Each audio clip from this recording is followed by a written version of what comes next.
નરે સ્વામિનારાયણ નરે સત્સંગી જીવન પ્રકરણ 5 અધ્યાય 32 તારીખ આજે 1 મે 2024 આપણે આ અધ્યાયને વિશે પતિવ્રતા સ્ત્રીઓ જે છે એ 3 પ્રકારની પતિવ્રતા સ્ત્રીઓ જે છે એના ભેદો જોઈ રહ્યા છે. એમાં મધ્યમ ઉત્તમ મધ્યમ અને કનિષ્ઠ એવા 3 પ્રકારની જે સ્ત્રીઓ પતિવ્રતા છે તે જોઈએ આપણે. એમાં કનિષ્ઠિકાની આપણે વાત જોતા હતા કે ભાઈ કામ ભોગમાં પ્રીતિવાળી આ કનિષ્ઠિકા પોતાને પતિ જે રીતે કામે તે રીતે શૃંગાર રસ સમિશ્રિત હાવભાવપૂર્વક વચન વિન્યાસો વડે પતિને રંજન કરે. એટલે હાવભાવ હેલા ઇત્યાદિક શૃંગાર રચેષ્ઠાઓ અલંકાર શાસ્ત્રોમાં પ્રસિદ્ધ છે. એટલે કહેવાનું તાત્પર્ય એવું છે, કનિષ્ઠ પ્રકારની પતિવ્રતા છે. પતિવ્રતા તો એ છે એટલે એના પતિ સિવાય બીજા કોઈને સેવતી નથી, પણ પતિવ્રતા હોવા છતાં એના પતિ પાસે પણ કોઈને કોઈ પ્રકારની આવી ઈચ્છા રાખે છે, કામેચ્છા જેને કહી એ પ્રમાણે. એટલે એને કનિષ્ઠ એટલા માટે કહી છે, સમજો કે ભાઈ પોતાનો પતિ છે તો પણ ઈચ્છા તો છેલ્લે શારીરિક જ છે ને કોઈ પણ, એટલા માટે. ચાલો, પરપુરુષને રૂપ લાવણ્ય સંપન્ન જોઈને તેના રૂપ લાવણ્યથી આકર્ષેલા મનને નિયમમાં કરવા તે સમર્થ થતી જ નથી. જો પાછું આવી ગયું, સમજો, પર પુરુષને એટલે બીજો જે પુરુષ જે છે એ રૂપ લાવણ્ય સંપન્ન જોઈએ ને તો તેના રૂપ લાવણ્યથી આકર્ષાયેલા મનને, એટલે એનું જે મન જે છે તે પેલાના પણ રૂપ લાવણ્યથી આકર્ષાય, કારણ કે એને કામ ભાવના તો છે એટલે ન આકર્ષાય. એટલે શું, એટલે આકર્ષાય કોને? પર પુરુષને જોઈને. તો મનને નિયમમાં કરવાથી સમર્થ થતી જ નથી. પરમ વાણી અને વપુને તેના સંગ થઈ રોકી રાખે છે, પણ કરે છે શું? પેલાનો સંગ નહીં કરતી, મનને રોકી રાખે છે. મન લાગેલું છે પેલામાં, પણ એ શું કરે છે? વાણી અને વપુને તેના સંગથી રોકી રાખે છે. મોઢાથી એવું બોલતી નથી અને શરીરથી એવું કરતી નથી, પણ મન એનું નિયમનમાં નથી, એટલે એને કનિષ્ઠિકા કહી. સમજી ગયા? ભગવાને જ્યાં જ્યાં જે કહ્યું હોય ને એમાં કંઈ ને કંઈ હોય ને હોય જ એમ.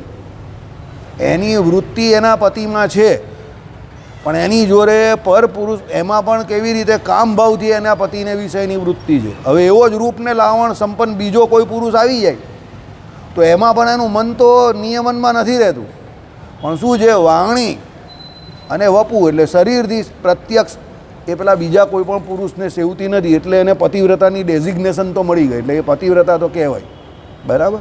ચાલો, હવે બીજા પ્રકારની મધ્યમ પતિવ્રતા તો પૂર્વોક્ત પાતિવ્રત્ય ધર્મોને સદા આચરવાપૂર્વક પોતાના શરીરને ઘસી નાખીને પણ પતિની પરિચર્યાને પ્રીતિથી કરતી થકી ધન રૂપ વય ગુણે કરીને પતિ થકી અધિક એવા પરપુરુષને પેખીને પણ કાય વાણી મનથી તેમાં ચલાયમાન થાય નહીં. મધ્યમ જે છે તે પહેલાં કરતાં કેમ સારી ગઈ છે કે ભાઈ એ પોતાના શરીર જે છે એનું આખું શરીર જે છે એ સમસ્ત પેલા પતિની સેવામાં સમર્પિત કરી દે છે. કેવી રીતે? તો ભાઈ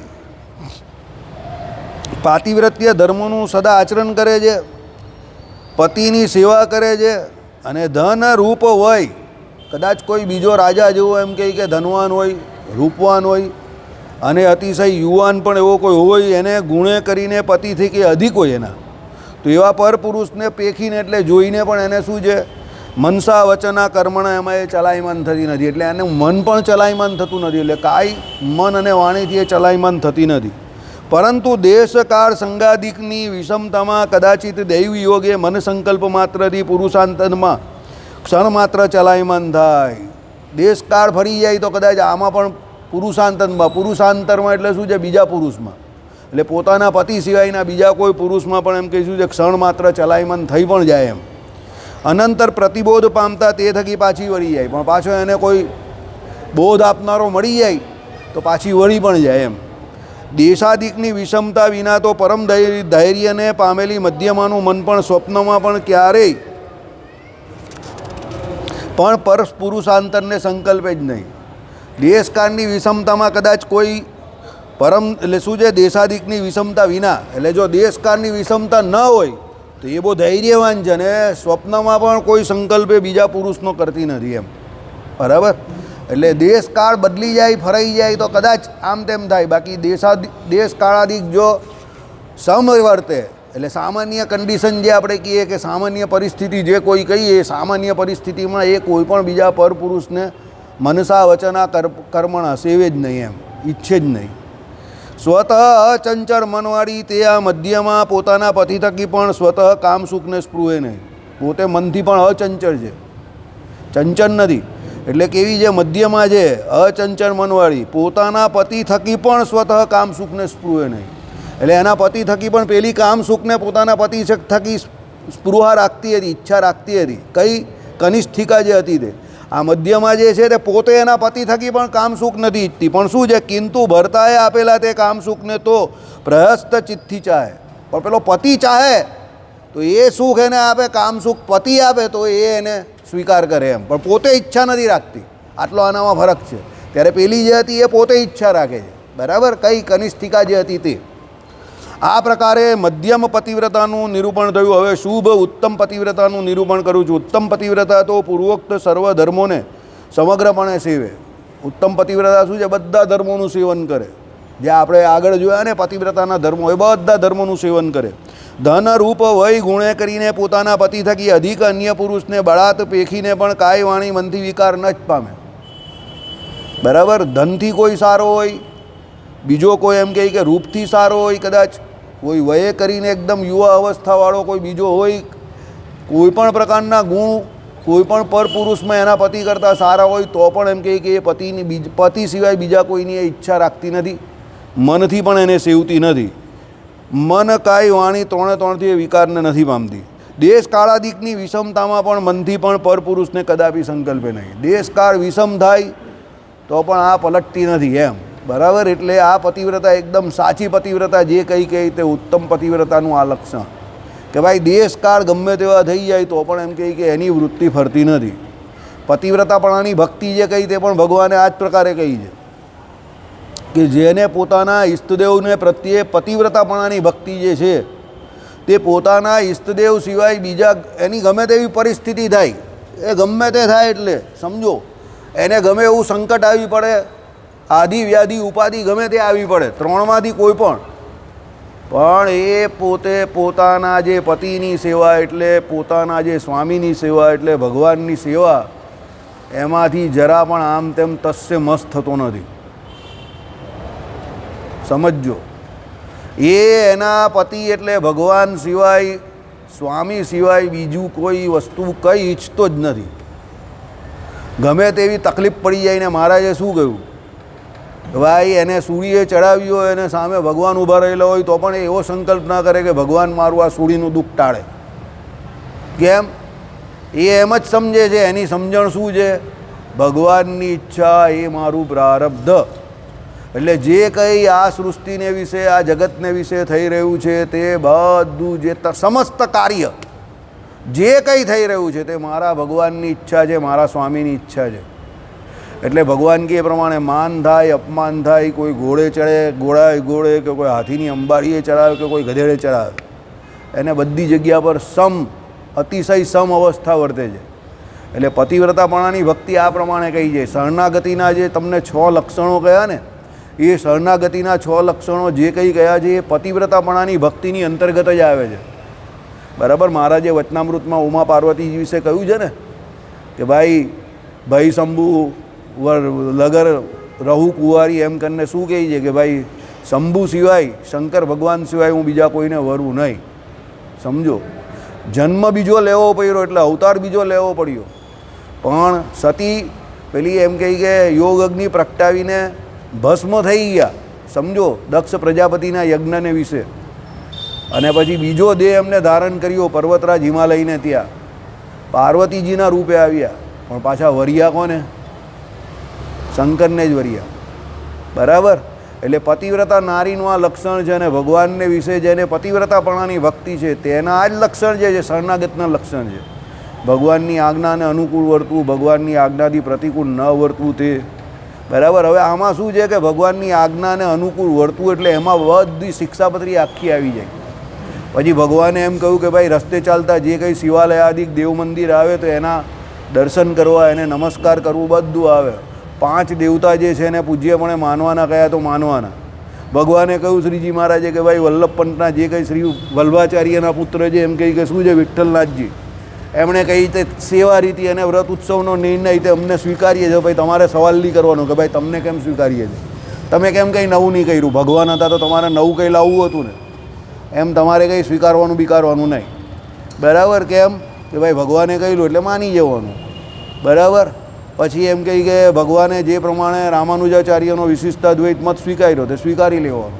સમજો? એટલે જે પ્રમાણે પતિવ્રતા જે હોય સ્ત્રી તેના પતિની બધી આજ્ઞા માને, એમ સ્વામિનારાયણ ભગવાનની બધી આજ્ઞા આપણે માનીએ. ભગવાને મુખ્ય ડેરામાં દરેક જગ્યા પર રાધાકૃષ્ણની મૂર્તિ સ્થાપી. લક્ષ્મીનારાયણ દેવ તમે કહો તો ભાઈ લક્ષ્મીનારાયણ, જે કંઈ કહું કે રાધાકૃષ્ણ. સમજો? તો ભાઈ તમારે એને પૂજ્યપણે માનવાના. ભાઈ નરનારાયણ રૂપે હોય તો એને માનવાના, લક્ષ્મીનારાયણ રૂપે હોય તો એને માનવાના. કાલે જ એક ભગત કહેતા હતા, પહેલાં બધા એમ કે સ્વામિનારાયણ ભગવાનની ઉપાસના કરતા હતા, પછી બધા કોઈ લક્ષ્મીનારાયણની ને કોઈ નરનારાયણની કરવા માંડી. અરે અક્કલના ઓછા, એમાં ફરક કા છે? એમાં ફરક કંઈ નથી. એ તો ભગવાને ચોખ્ખું જ કહ્યું છે, જેને જે રૂપે ભગવાન મળે એની એ ઉપાસના કરે. એમાં ફરક કા છે? એમાં કંઈ મૂર્તિમાં ફેર છે, તત્વમાં થોડો ફેર છે. સમજો? અને ભગવાને કહ્યું એ પ્રમાણે ધ્યાન મૂર્તિ તો જેને જે પસંદ હોય એ મૂર્તિનું એ ધ્યાન કરે. મને ઘનશ્યામ મહારાજ પસંદ છે તો એ નહીં કરું, કોઈને નારાયણ મુનિદેવ હોય તો એ નહીં કરે, કોઈને હરિકૃષ્ણ મહારાજ હોય તો એ નહીં કરે. એમાં કાં કંઈ ફરક પડે છે? અને મૂર્તિ તો બધી ભગવાને સ્થાપી છે ને. મહારાજે શું કહ્યું? જે મૂર્તિની સ્થાપના ભગવાને કરી કે આચાર્ય મહારાજ કરે, તે બધી મૂર્તિ જે છે તે ધ્યાન તમે કરી શકો. એની ધ્યાન ભજન ઉપાસના તમે કરી શકો. આ બીજી જે મૂર્તિ હોય તે વંદનીય છે, ધ્યાન ન થાય બીજી જે કોઈ મૂર્તિ છે તે. પણ હવે આપણે ત્યાં તો કેટલી બધી મૂર્તિ ભગવાનની પ્રસાદીની છે. તમારી પાસે બહુ ચોઈસ છે, લોટ ઓફ ચોઇસીસ. બરાબર? એટલે પતિવ્રતાપણાની ભક્તિની અંદર પતિની બધી આજ્ઞા આવે. સમજો? પછી તમે એમ કહો કે આમ નહીં કરું ને તેમ નહીં કરું ને ફલાણું નહીં કરું ને ઢીમકું નહીં કરું, તો ભગવાનની આજ્ઞા જે છે તે બધું જ આવી જાય અંદર. બરાબર? અન્ય દેવની અપેક્ષા રાખવાની ના પાડી છે તે તો ભગવાને એટલા માટે કહ્યું છે કે કોઈ પણ પ્રકારની કદાચ પેલો સકામ ભક્તિ કરે તો એ ભગવાન પુરુષોત્તમ નારાયણ પાસે જ છે. એ મહારાજે વચનામૃતમાં કહ્યું એ પ્રમાણે કે કદાચ કંઈક એને સકામ હોય તો બી ભગવાન પાસે જ છે, પણ બીજા કોઈ પાસે જાય નહીં કે ભાઈ ચાલો ભગવાન પાસે જ જઈએ, કારણ કે એ ભગવાનને ભગવાન માને છે. એટલે એ પ્રમાણે જે કંઈ 6 લક્ષણો કયા છે, અને છેલ્લું લક્ષણ સૌથી સારામાં સારું છે. એમાં આત્મનિક્ષેપ એટલે પોતાના આત્માનો નિક્ષેપ તો કરવાનો છે, ગોપતુત્ર વરણ પણ આવી ગયું, પણ છેલ્લું લક્ષણ બહુ જોરદાર છે, દયનીય ભાવ. આટલું બધું કર્યા પછી પણ ભગવાનને વિશે ભગવાનની આજ્ઞામાં વર્ત્યા પછી પણ દયનીય ભાવ. હું કંઈ છું જ નહીં, પોતે પોતાનું બાહુબળ જરા પણ રાખતો જ નથી. દયનીય ભાવ, એકદમ અતિશય નમ્ર. ભાઈ જે છે તે ભગવાનની ઈચ્છાથી ચાલ્યા કરે છે, હરી ઈચ્છા બળવાન. એકદમ અતિશય દયનીય ભાવ. પોતે પોતાની જાતને કંઈ બહુ મોટી તુર્રમ ખાન કે તોપ નહીં સમજતો કે મેં આમ કરી નાખ્યું ને મેં તેમ કરી નાખ્યું ને ફલાણું કરી નાખ્યું ને ઢીમકું કરી નાખ્યું ને હું નહીં હતો તો આમ થઈ જતો ને તેમ નહીં થઈ જતો ને. કોઈ ઓવર એક્ટિંગ નહીં. એમ દયનીય ભાવ, પ્રભુની ઈચ્છા, જે કંઈ થાય તે પ્રભુ જ કરાવી રહેલા છે, આપણી પોતાની કા કંઈ ચાલે છે, એમ કરીને ભગવાન આગળ અતિશય દયનીય ભાવ. ભગવાનના ભક્તો આગળ પણ દયનીય ભાવ. સમજો? એટલે આત્મનિક્ષેપ એટલે પોતાના આત્માને તો ભગવાન આગળ નિક્ષેપ કરે જ છે, ધરી જ દે છે, પણ એ છતાં પણ દયનીય ભાવ પણ રાખે છે. બરાબર? એટલે એ દયનીય ભાવ રાખવો બહુ જરૂરી છે. બરાબર? ચાલો, એટલે આ પ્રમાણે અહીંયા પતિવ્રતાને પણ કહી છે. પછી કદાચિત સન્નિપાતાદી રોગ કે કાંઈક અજાણથી માદક વસ્તુનું ભક્ષણ થઈ જાય તો પણ ઉત્તમ પતિવ્રતાનું મન ભ્રાંતિથી પણ પરપુરુષને પામે જ નહીં. સન્નિપાતાદી રોગ એટલે આપણે કહીએ ને સનેપાત, એટલે અહીંયા સન્નિપાતાદી એ કહ્યું છે. સનેપાત નામનો રોગ થઈ જાય એટલે શું છે? માનસિક રીતે થોડીક વિકૃતિ થઈ જાય, એટલે મન બહુ કંટ્રોલમાં ન રહે, નિયમનમાં. બીજું શું કહ્યું કે ભાઈ કોઈક અજાણથી માદક વસ્તુનું ભક્ષણ થઈ જાય, કંઈક એવું પી લે કે કંઈક એવું ખાઈ લે જેને કારણે આ બધા ભાંગ નહીં પી લેતા, કાં કોઈ પીવડાવી દે જબરજસ્તી, તો માદક વસ્તુ પીએ એટલે શું થાય? મગજ જે છે, ચેતાતંત્ર જે છે તે નિયમનમાં રહે નહીં. પણ એવી પરિસ્થિતિમાં પણ એને એટલું ભાન હોય છે કે આ મારો પતિ છે અને એના પતિ સિવાય બીજા કોઈને સેવતી નથી. એમ એટલે આ વિષમ દેશકાળાદિક થયા તો પણ એ બીજા કોઈને સેવતી નથી. બરાબર? આટલું એનું તાત્પર્ય જાણવું. ચાલો, પતિને પરાપ્રીતિથી સેવતી પણ ઉત્તમ પતિવ્રતા. જેમ કદાચિત સ્વતઃ કામ સુખને ઈચ્છે નહીં, તેમ પ્રીતિથી પતિએ કદાચિત આપવા માંડેલા પણ કામ સુખને ઈચ્છે નહીં. એ કામનાની કોઈ પણ ઈચ્છા રાખતી જ નથી. સમજો? પોતે તો પતિ પાસે કામ સુખ ઈચ્છતી નથી, પણ પતિ પણ જે કંઈ કામ સુખ આપે એ કામનાની ઈચ્છા નથી, અને કામ સુખની ઈચ્છાથી એ પતિ જોડે કોઈ પણ રીતે જોડાયેલી નથી. બંને પ્રમાણે પોતાને પણ ઈચ્છા નથી અને પતિ આપે એમાં પણ ઈચ્છા નથી એમ. બરાબર. કામાતુર પતિએ આગ્રહથી આપેલા કામ સુખને ઘણા લીંબુ ચૂસવાથી ખટાઈ ગયેલા દાંતવાળો પુરુષ ચણાને જેમ ચાવે એમ અરુચિથી અનુભવે એમ. એટલે જગત સંબંધી જે કોઈ સુખ જે છે એ કેવી રીતે અરુચિથી ભગવાન કે પ્રમાણે પંચ વિષય ઉદાસ થકા ભોગવે. એટલે એ સુખ ભોગવવાની એને ઈચ્છા નથી, પણ પતિની ઈચ્છા છે. એટલા માટે એ પતિને સુખ આપવા માટે પણ એ શું છે, મને કમને એ કામ કરે છે. એટલે એને કામ સુખમાં કોઈ ઇન્ટરેસ્ટ નથી. પતિવ્રતામાં ખાલી ઉત્તમ પતિવ્રતાના લક્ષણમાં શું છે, એ પતિની સેવામાં જ એને રસ છે. સમજો. એટલે કહેવાનું તાત્પર્ય અહીંયા એવું છે કે એ શરીરથી કોઈ પણ હિસાબે કે કોઈ પણ રીતે પતિ જોડે જોડાવા માંગતી નથી. સમજો. શરીરથી એનું પોતાનું શરીર અને પોતાનો આત્મા સર્વસ્વ પતિને સમર્પિત છે ખરો, પણ એના દ્વારા એ કોઈ પણ પ્રકારનું શારીરિક સુખ ઈચ્છતી નથી એમ પતિ પાસે. એટલે એને ઉત્તમ કહી છે. દરેક જગ્યા પર આવું જ છે. દરેક જગ્યા પર આવું જ છે. આલોક અને પરલોક બંનેમાં આવું છે. જે શરીરની ઉપર જઈને કામ કરી શકે એ બધા ગ્રેટ થઈ જાય. તમે જોઈ લો જેટલા મોટા માણસ છે અત્યારે બધા 3 કલાક 4 કલાક ઊંઘવાવાળા છે. એ બધા શરીરને ઉપર જઈને કામ કરી રહેલા છે. બાકી સામાન્ય રીતે 7 કલાકની ઊંઘ જોઈએ. સમજજો. હવે જે સાધક હોય, ભજન કરવાવાળા છે, એકદમ યોગીઓ જે છે તે બધા પણ એવા જ હોય, 3.5-4 કલાક જ ઊંઘવાવાળા. બરાબર. એટલે કહેવાનું તાત્પર્ય શું છે, પછી તમે જોજો આ બધા જે ડૉક્ટર વોક્ટર હોય ને આ બધા એ લોકોની કામ કરવાની કેપેસિટી જોજો. સાહેબના મિત્ર ખાસ રાજીવ મહેતા 15 કલાક 16 કલાક પર તમને એકદમ ફ્રેશ દેખાય. ભલે કલાકે મોડું ધોઈ નાખે, પણ જે સવારે 10 વાગે પહેલો પેશન્ટ આવેલો હોય એને જેટલો સંતોષ મળે એટલો જ પેશન્ટ રાત્રે 10 વાગે આવેલો એ પેશન્ટને પણ મળે. પેલાને એવું જ લાગે કે સાહેબ હમણાં જ બેઠા છે, અને બહુ પ્રેમથી પેલાની ફરિયાદ સાંભળે અને એટલા જ પ્રેમથી એને જવાબ પણ આપે, અને પેલો ઘરે જઈને શાંતિથી વગર ગોળીએ સૂઈ જાય એટલો કન્વિન્સ કરી નાખે એને મહેતા સાહેબ. સમજો.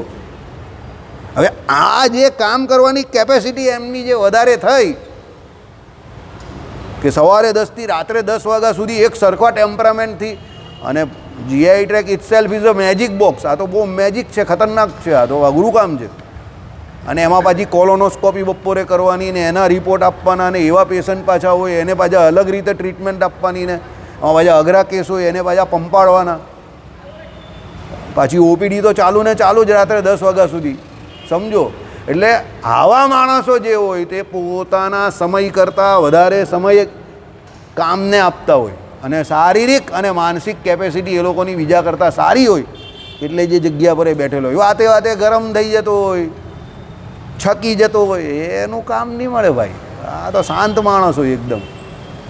અમે તો એમના ઘરેથી ફોન આવે એ પણ સાંભળ્યા જ મેં તો ઘરવાળી જોડે પણ બહુ પ્રેમથી વાત કરે. પછી મને કહે ઘરેથી ફોન છે. બહુ સાહેબ સમજી ગયો મને કે હા, કે એ પણ આપણા માટે તો એમ જ સમજવાનું કે બીજું એક પેશન્ટ છે, કે એને પણ પ્રેમથી જ ટેકલ કરવાનું. બરાબર. કે ક્યારે આવશો? હમણાં, આજે તો વહેલો આવી જઈશ. એમ કે કોઈ દિવસ કહેવાનું નહીં કે મોડો આવીશ. એને તો એમ જ કહેવાનું વહેલો આવી જઈશ. પછી છેલ્લી ઘડી એક પેશન્ટ આવી ગયો. પેલી કઈ વર્ષોથી તમારી પાસે છેલ્લી ઘડીએ જ પેશન્ટ હવે આવે તો કાં ના પાડવાના. બરાબર. પણ એને ફોન પર એમ ના કહેવાનું કે મોડું થશે. ફોન પર શું કહેવાનું? હમણાં આવી જઈશ, અડધો કલાકમાં. આ છેલ્લા 2 પેશન્ટ જ બાકી છે. મીઠી ગોળી આપવાની બધાને. આપણી એ સાહેબ પેશન્ટ તો બહાર 5 બેઠેલા છે, તમે 2 જ કહેવો છો. એ તો એને તો 2 જ કહેવાના ને વાસુદેવ. 5 કહેવા તો ઊભી થઈ જશે બાજી કે 1 કલાકનો એક પેશન્ટ, તો 5 કલાકે આવશો. બરાબર. એ અહીંયા આવી જશે સીધી. એટલે એને શું કહેવાનું? 2 પેશન્ટ જ છે. બરાબર. એટલે આ મોટા માણસના લક્ષણ છે. સમજો. એમને એમ કોઈ મોટું નહીં બનતું. કોઈ મોટું કામ કરતું હોય કે કોઈ પણ કામ કરતું હોય એની ટીકા કરવી બહુ સરળ છે. It is very easy. Critics બનવું બહુ સરળ છે, કામ કરવું બહુ અઘરું છે. યાદ રાખજો. એટલે કામ કરીને બતાવો. હું તમને કાયમ કહું છું, નાનું સરખું પણ કામ કરો બસ. ટીકાકાર ન બનો. બરાબર. ટીકાકાર બનવું બહુ સરળ છે. કામ કરો. કામ કરશો તો કંઈક કહેવાશે, ના ભાઈ કાંઈ આ કામ કરે છે એમ. બરાબર. ચાલો. એટલે અહીંયા ના પાડી, આ સ્થળે આટલું જાણવું. પશુ સાધારણ સુખાભાસમાં એણીને વિદ્વેષ વર્તે છે. શું કહ્યું? પશુ સાધારણ સુખાભાસમાં એણીને વિદ્વેષ વર્તે છે.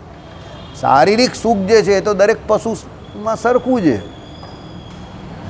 જીવ પ્રાણી માત્રને વિશે આ કામ ભાવના રહેલી છે ને શરીરનું સુખ રહેલું છે, તો એ તો દરેક પ્રાણી ભોગવે જ છે.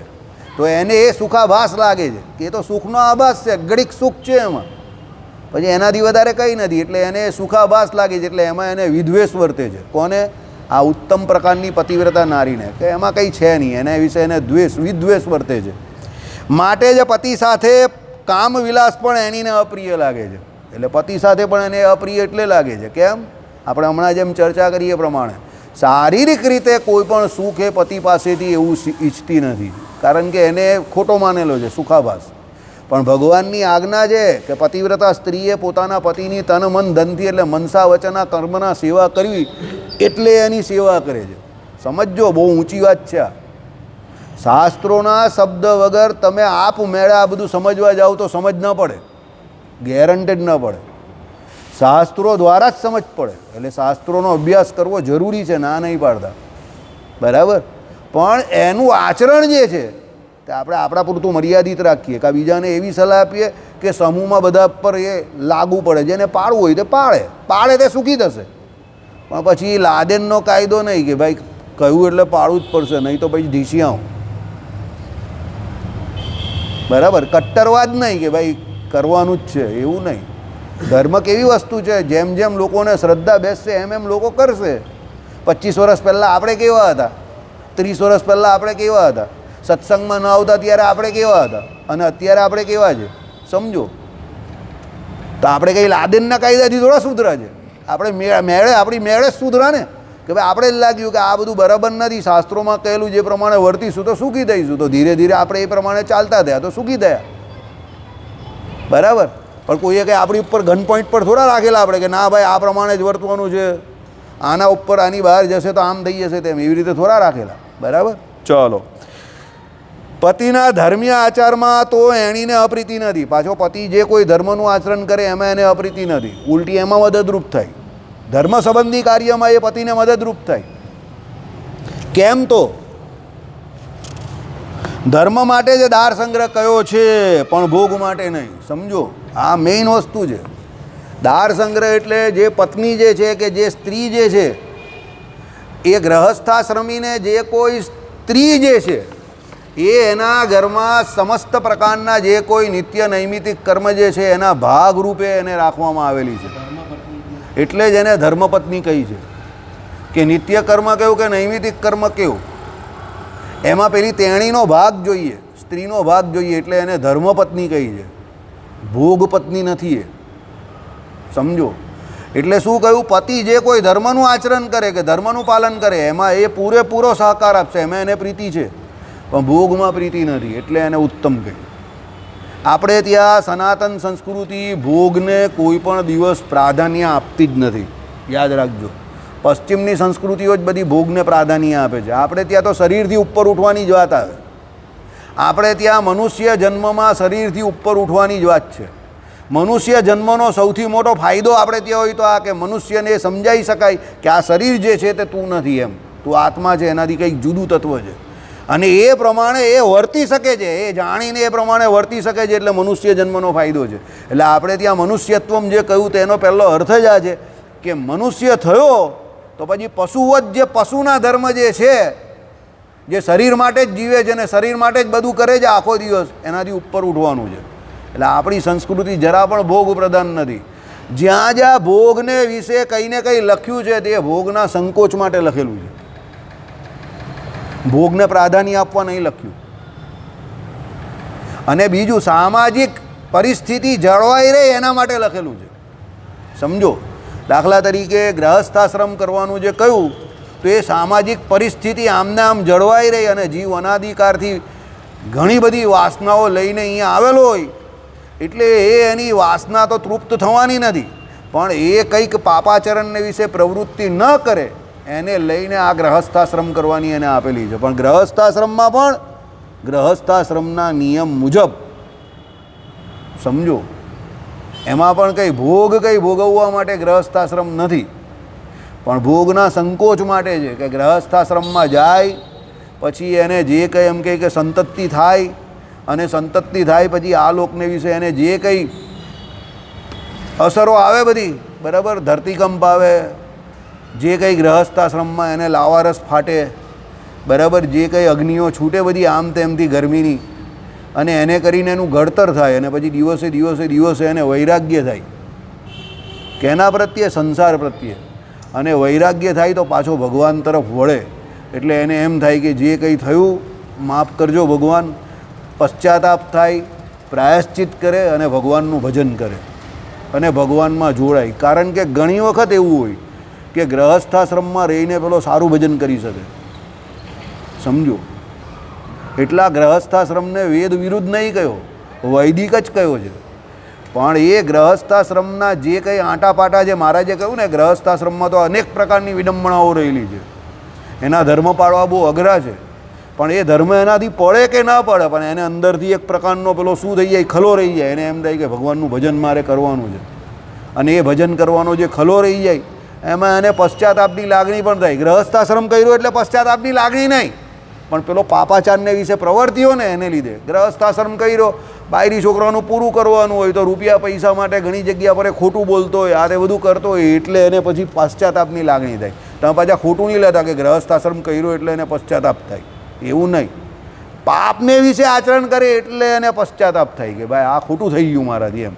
પછી એ પશ્ચાતાપ થાય એટલે પછી પ્રાયશ્ચિત એનું કરવા જાય, અને પ્રાયશ્ચિત રૂપે પછી એને છેલ્લે એક જ વસ્તુ દેખાય કે ભગવાનનું ભજન કરીશ તો જ આમાંથી બહાર નીકળીશ, એમ. બરાબર. એટલે ગ્રહસ્થાશ્રમ ખોટો નથી કે ખરાબ નથી, સમજો.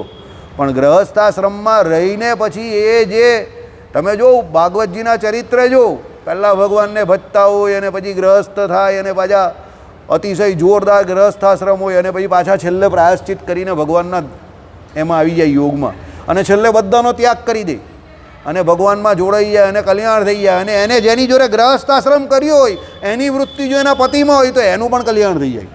તમે જોજો. એટલે એના ગ્રહસ્થાશ્રમે કરીને બીજા જીવને ફાયદો થયો, કારણ કે એ ઓરિજિનલી ભગવાન જોડે જોડાયેલા હતા. એટલે આપણી સંસ્કૃતિ જરા પણ ભોગ પ્રધાન નથી, તમે સમજો. જે પહેલાં પડી ગયા, તમે કહો કે આટલા બધા મોટા મોટા ઋષિમુનિઓ પડી ગયા, જે પહેલાં પડી ગયા અને એને પછી જ્યારે એવું લાગ્યું કે અમે આ ભોગમાં પડી ગયા તો પાછા એ ભગવાનના માર્ગમાં ગયા છે, અને છેલ્લે એ લોકોને ભગવાન મળ્યા જ છે. પણ તમે જોઈ લો કે તમે વિશ્વામિત્ર જોઈ લો કે પરાશર જોઈ લો કે જે પણ કોઈ હોય તો બધા જોઈ લો, ભગવાન બધાને મળેલા જ છે છેલ્લે. એટલે શ્રીજી મહારાજે કહ્યું કે એ લોકોને બધાને ભગવાન મળ્યા એટલે એ કોઈ પડેલા કહેવાય નહીં. પણ અહીંયા જે આપણે એમ કહીએ કે એ લોકો પણ પડી ગયા, પણ હકીકતમાં પડેલા તો કોણ છે? આપણે છે. કારણ કે આપણે હજુ અહીંયાથી બહાર ગયા નથી. એટલે પડેલી જે શીખ્યા તું સડેલી બાતે કરી લે. એટલે બીજા ઉપર આંગળીની ચિંતા કે ભાઈ આવા મોટા મોટા પડી ગયા, એ તો પાછા એના ઓરિજિનલ સ્થાન પર પહોંચી ગયા છે, બરાબર. આપણે પડી ગયેલા છે એટલે આપણે હજુ એની વાત કરવી પડે છે. એ તો એક જ વાર પડેલા એટલે એના શાસ્ત્રોમાં નામ લખાયેલા છે. આપણે તો તું ઇતના કિતના गिरेगा, अभी તું કિતના गिरेगा, बराबर. अभी तो तू इतना गिरा है, गिर के इतना गिर गया कि अभी तू उठ भी नहीं पाएगा. तू उठेगा फिर भी तेरा नाम गिरावट भाई पाड़ना पड़ेगा अपने को, बराबर. आ लोग बोले ना, अबे गिरावट भाई जैसा नाम पाड़ना पड़ेगा तेरा, अभी पाड़ना पड़ेगा एम के लोग, बराबर. तेरा नाम भी गिरावट भाई हो गई, अभी તું कितना गिरेगा. આપણી હાલત આવી છે, સમજી ગયા. એટલે કોઈ દિવસ કોઈ પણ શાસ્ત્રોમાં મોટા વિશે એવું લખ્યું હોય તેને ઢોલ નગારા વગાડીને કહેવું નહીં, જો પેલો પડી ગયેલો અરે ભાઈ એનું એક જ વાર લખાયું, તું કા ઢોલ નગારા વગાડ, તું રોજ પડે છે, બરાબર. ઘણાને એવી આદત હોય, ઘણા મોટા પુરુષ પણ એવા હોય ને તો એનાથી કંઈક અક્ષમ્ય થઈ જાય કોઈ વખત દેશ કાળે કરીને, તો પછી પેલો કંઈ જો એનું પણ એવું થયું ને પેલો મજા લેતો હોય. અરે ભાઈ પેલો આખી જિંદગીમાં એક વાર પડેલો છે, તું તો રોજ જ પડે છે, એની વાત કર ને, બરાબર. એટલે એમ કોઈ બીજા ઉપર આંગળી ચીંધવી નહીં. ઘણા લોકોને આ બહુ ગંદી આદત હોય છે બીજાના જીવનમાં આંગળી કરવાની, બરાબર. નજર હંમેશા એની સામે જ હોય, પણ નજર સામે નહીં રાખ, નજર અંદર રાખ. અંદર બહુ કચરો પડેલો છે આપણી અંદર, એટલે આપણે અહીંયા અટવાયા કરીએ છીએ. અને હજુ બીજાનો કચરો જોઈશું ને તો અહીંયા જ રહીશું, આપણો કચરો જોઈશું તો બહાર નીકળી જઈશું ગમે ત્યારે, બરાબર. એટલે have a look upon you only. આપણી ઉપર જ નજર રાખો, બીજાની ઉપર રાખવાની કોઈ જરૂર નહીં. ચાલો બરાબર છે. એટલે શું કહ્યું કે દાર સંગ્રહ કયો છે પણ ભોગ માટે નહીં. બરાબર, એ ભોગ માટે નથી.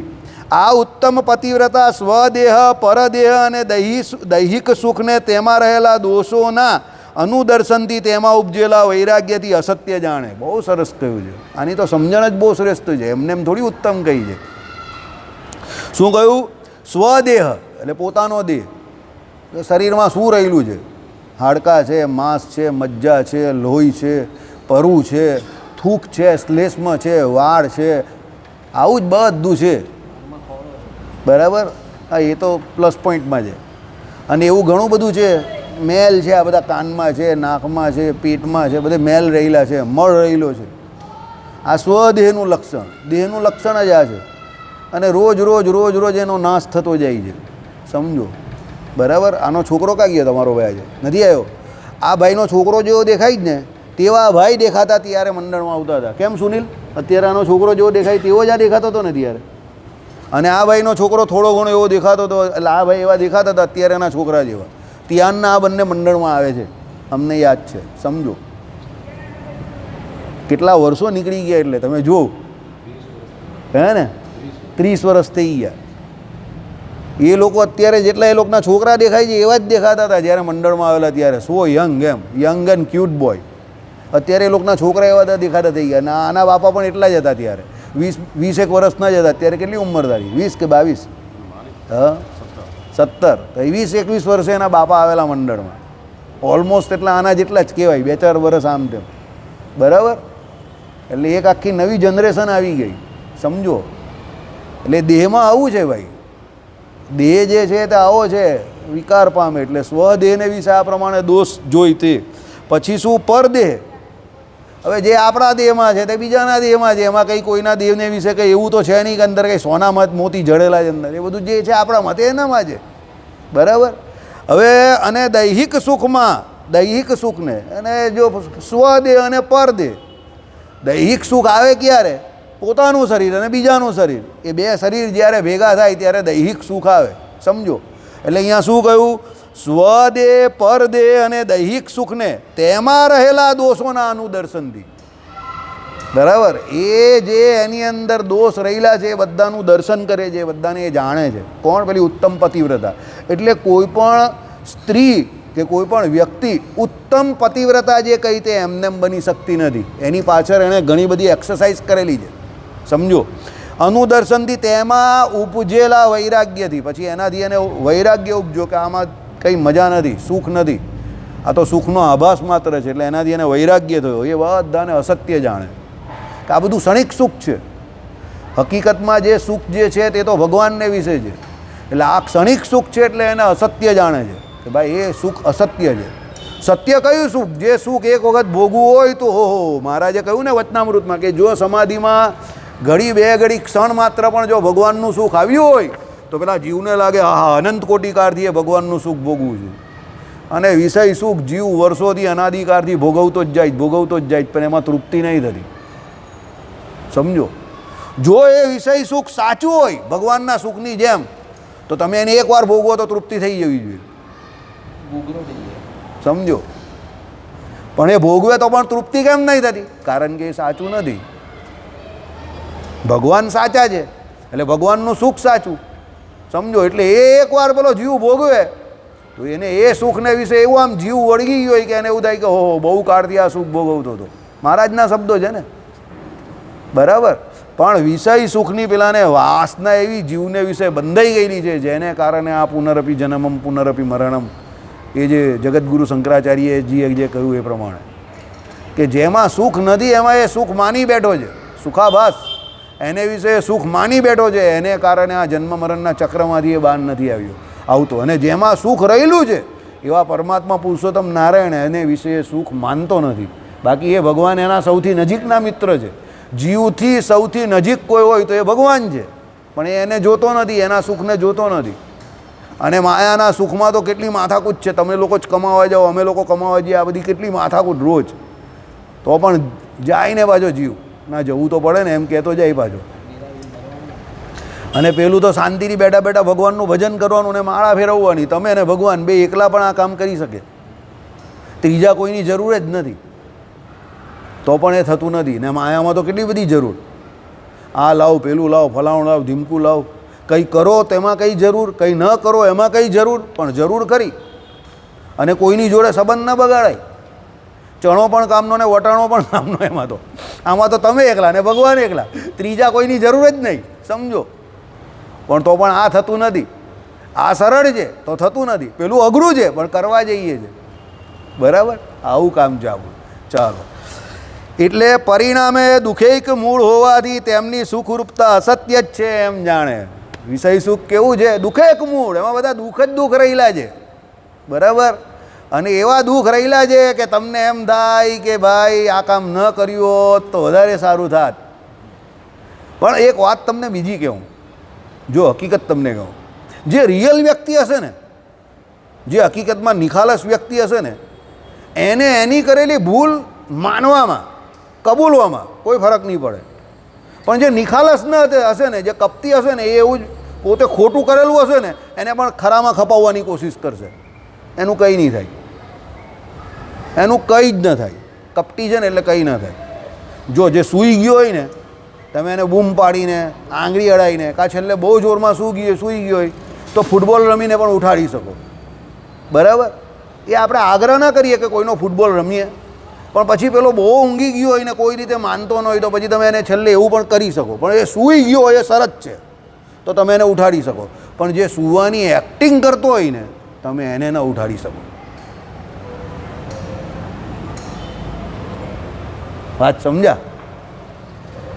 જે સૂઈ ગયો નથી પણ સૂવાની એક્ટિંગ કરે છે, તમે એને બૂમ પાડો, ચીમટો ભરો, ન કરવાનું ગધેડા કામ કરે એ કામ કરો તો પણ એ ઉઠે નહીં.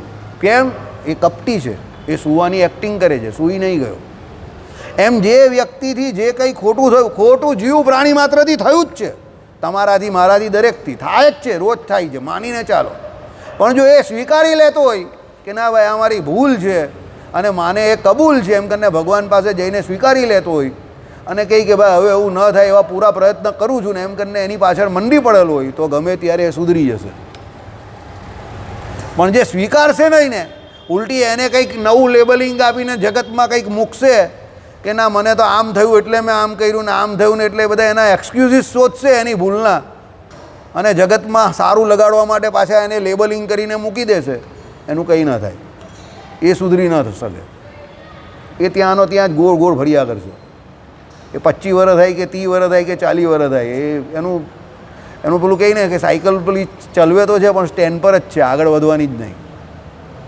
બરાબર, એટલે આમાં એ કહ્યું છે. શું કહ્યું? પરિણામે દુઃખૈક મૂળ હોવાથી તેમની સુખરૂપતા અસત્ય જ છે એમ જાણે. એટલે એની જે સુખરૂપતા જે આ સંસારના સુખમાં દેખાય છે તે અસત્ય જ જણાય, કારણ કે એમાં દુઃખ બહુ રહેલું છે. બરાબર, ચાલો. ભગવાનના જ સુખને એક સત્ય સમજે. આવી ગયું ને? ભગવાનનું જ સુખ એક સત્ય સમજે. કેમ? સત્યમ પરમ ધીમહિ, ભગવાન જ એક સત્ય છે, પરમ સત્ય. તો ભગવાન પોતે પરમ સત્ય હોય તો એનામાં રહેલું સુખ પણ પરમ સત્ય જ હોય ને. અને માયા તો પોતે જ જડ છે, સમજો. માયામાં સુખ છે જ નહીં. બરાબર, આપણે જેમ પરમ ચોથે દિવસે કહેલું એ પ્રમાણે તમારામાં જે હોય તે જ તમે બીજાને આપી શકો. તમારી પાસે જે નથી તે તમે કદાપી બીજાને આપી શકવાના નથી. તમારી પાસે સુખ છે, તમારી પાસે આનંદ છે, તમારી પાસે જ્ઞાન છે તો તમે બીજાને આપી શકો. તમારી પાસે એ છે જ નહીં તો તમે બીજાને કાઢી આપવાના. તમારી પાસે કકડાટ છે, તમારી પાસે અશાંતિ છે, તમારી પાસે ઝઘડા છે, તારી મારી કેવાવાળી છે, પંચાયત છે, તો તમે બીજાની પાસે પણ પંચાયતની જ એક્સપેક્ટેશન રાખો. લાવની કંઈ ગરમ ગરમ વાત કરું તો મજા આવશે હમણાં, અને તમે એ ગરમ ગરમ વાત જ કરશો અને એમાં જ મજા લેશો. પણ તમારી પાસે હકીકતમાં ભગવાન સંબંધી સુખ હશે કે આનંદ હશે તો તમે બીજાને આપી શકશો. અહીંયા આ જ વાત કરેલી છે કે ભગવાનનું સુખ જે છે તે જ મુખ્ય સુખ છે અને એ જ સત્ય છે. એટલે એને એ સત્ય સમજે. આનંદમય પરમાત્માના અનુભવમાં સુખરૂપતા અકૃત્રિમ અને નિત્ય જ છે એમ જાણે. શું? આનંદમય પરમાત્મા કેવા છે? આનંદમય. એ પરમાત્માના અનુભવમાં એવો ભગવાનનો જે અનુભવ થાય તેમાં સુખરૂપતા બરાબર. એ જે એને જે સુખ મળે છે તે કેવી છે? અકૃત્રિમ, એટલે કુદરતી છે, નેચરલ, સાહજિક. અને કેવી છે? નિત્ય છે, એમ જાણે. હવે સમજો, અહીંયા બહુ જોરદાર વાત છે. શાસ્ત્રોમાં જે કહ્યું છે ને તે, જ્યાં જ્ઞાન છે ત્યાં જ આનંદ છે, જ્યાં અજ્ઞાન છે ત્યાં જ આ બધી ધમાલ છે. તો આવી ગયું. પહેલાં આની જ્ઞાનની સ્થિતિ બતાવી કે એને ખબર છે કે જગતમાં દુઃખ છે અને ભગવાનમાં સુખ છે, એટલે એ એનું જ્ઞાન થયું, એ જાણે છે. સમજો. હવે એ જ્ઞાન જે થયું હોય ને કે ના, સુખ તો ભગવાનમાં છે, એટલે ભગવાન થકી સુખ જ છે, એટલે એને ભગવાનનું સુખ મળે છે, ભગવાનનો આનંદ મળે છે. એટલે પહેલાં જ્ઞાન થયું એટલે આનંદ. આ બાજુ અજ્ઞાન, આપણે અજ્ઞાન વળગેલું છે, શરીરનું સુખ ઈચ્છીએ છીએ એટલે દુઃખી છીએ. Equation solve. આના સિવાય જગતમાં કંઈ છે જ નહીં. આ ફાઇનલ ઇક્વેશન. જ્યાં સુધી આપણે શરીરનું સુખ ઈચ્છીશું, એ અજ્ઞાન છે આપણું, ત્યાં સુધી આપણે સુખી થવાના નથી, કારણ કે એ અજ્ઞાન છે. તો અજ્ઞાનમાં સુખ મળવાનું નથી, એટલે અજ્ઞાન ઇઝ ઇક્વલ ટુ દુઃખ. મનીષ અત્યારે એનો બેસ્ટ એક્ઝામ્પલ કેવું કે વિક્ટિમ કે એવો વ્યક્તિ છે. એકદમ સુખી માણસ હતો પહેલાં, પણ હમણાં છેલ્લા 400 મહિનાથી બિચારો ખોવાયેલો ફરે છે. સમજો. બરાબર. મનીષનું નામ દઈ શકું છું, કારણ કે એને ખોટું નહીં લાગે. કોઈ બીજાને કહી તો પાછું ખોટું લાગી જાય. પણ જ્યારે પેલો વ્યક્તિ ભગવાનના સુખે સુખ માને, તો એ ભગવાનનું સુખ, જ્ઞાન ઇઝ ઇક્વલ ટુ આનંદ. એટલે જ્ઞાન અને આનંદ બંને એકબીજાને પેરેલલ જાય છે. જેટલા તમારામાં જ્ઞાનના છાંટા વધારે એટલો તમારામાં આનંદ વધારે, જેટલું તમારામાં અજ્ઞાન વધારે એટલું તમારામાં દુઃખ વધારે. આ પકડીને ચાલજો. બરાબર. જ્ઞાન ને આનંદને તમે કોઈ દિવસ જુદા ન પાડી શકો એકમેકથી. તમારામાં જેટલું જ્ઞાન વધારે એટલા તમે આનંદી, અને તમારામાં જેટલું અજ્ઞાન વધારે એટલા તમે કજિયાખોર, અશાંત, દુઃખી. એટલે કોઈ એવો દાવો કરે, સમજો ફોર એન એક્ઝામ્પલ, કે મને બહુ જ્ઞાન છે, કે મને બહુ આવડે છે, ને એ કધરાયેલો ફરતો હોય, આને ખાઉં પેલાને ખાઉં, અશાંત, તો હજુ એ જ્ઞાનના વેમમાં છે, જ્ઞાનના આચરણમાં નથી. તમે જોઈ લો, તુલસીદાસજી જોઈ લો, મહાકવિ કાલિદાસ જોઈ લો, આ બધા આનંદમાં રહેતા હતા, કારણ કે એ લોકો જ્ઞાનના વેમમાં નહીં હતા, જ્ઞાનના આચરણમાં હતા, એટલે એ લોકો આનંદમાં રહેતા હતા. એટલે કોઈ એવું કહે કે ભાઈ મને બહુ જ્ઞાન છે, અને જો એ ખાઉં કદ્દું કરતો હોય, બરાબર, પેલાની જેમ પેલા લોહીના બાટલા આમ પેલું બતાવે ને સીન, અને પેલું આમ ફૂડ કરીને આમ ઉપર લોહી જતું હોય ને ફાટ દઈને બાટલો ફૂટી જાય બ્લડનો, એવી પરિસ્થિતિમાં કોઈ જીવતો હોય તો સમજજો એને જ્ઞાનનો ભ્રમ થઈ ગયો છે. રામસુખદાસજી પાસે એક ગયો હતો, 2 મિનિટ વધારે લઈશ. સ્વામી રામસુખદાસજી હતા, એમની પાસે એક ભાઈ ગયેલા આવી રીતે કે ભાઈ મને એવું લાગે છે કે હવે હું ભ્રમરૂપ થઈ ગયો છું. તો સ્વામી રામસુખદાસજી કંઈ સારી વાત કહેવાય, ચાલો બેસો. પછી બેઠા. ભાઈ રામસુખદાસજીએ એને કંઈક કહ્યું, 5-10 મિનિટ પછી એને કહ્યું કે મેં તને જે કંઈ કહ્યું તે ખોટું લાગ્યું? તે કહે હા, ખોટું તો લાગ્યું. તે કંઈ તને ભ્રમરૂપ થવાનો ભ્રમ થયેલો છે, તું ભ્રમરૂપ નથી. તને મેં 10 મિનિટ એટલે જ બોલાવ્યો કે તું ભ્રમરૂપ થયો તો સારી આનંદની વાત છે, ચાલ આવી જા. અને સભામાં બધાની વચ્ચે મેં તને 10 મિનિટ એટલે જ કહ્યું, અને એને બધું જોરદાર કહ્યું. પછી એને પૂછ્યું કે તને કંઈ ખોટું લાગ્યું? હું તને કહેવું જવાથી કે હા ખોટું લાગ્યું, બહુ ખોટું લાગ્યું, પણ તમે સાધુ માણસ એટલે તમને ન બોલાય. બસ, તો તું ભ્રમરૂપ નહીં થયો, તને ભ્રમરૂપ થવાનો ભ્રમ થઈ ગયો છે. બરાબર. એટલે આવા ભ્રમ ઘણાને થઈ જાય કે મને બહુ જ્ઞાન થઈ ગયું છે, મને બહુ આવડે છે, હું આમ થઈ ગયો તેમ થયો, પણ એનો ભ્રમ છે, આચરણ નથી. જો એવું હોય તો એ આનંદમાં ફરતો હોય, તમને ખબર પડી જાય, ગુલાબ દેખાઈ જ જાય કે આ ગુલાબ છે ને સુગંધ આવે છે. બરાબર. શ્રીપતિમ શ્રીધરમ સર્વદેવે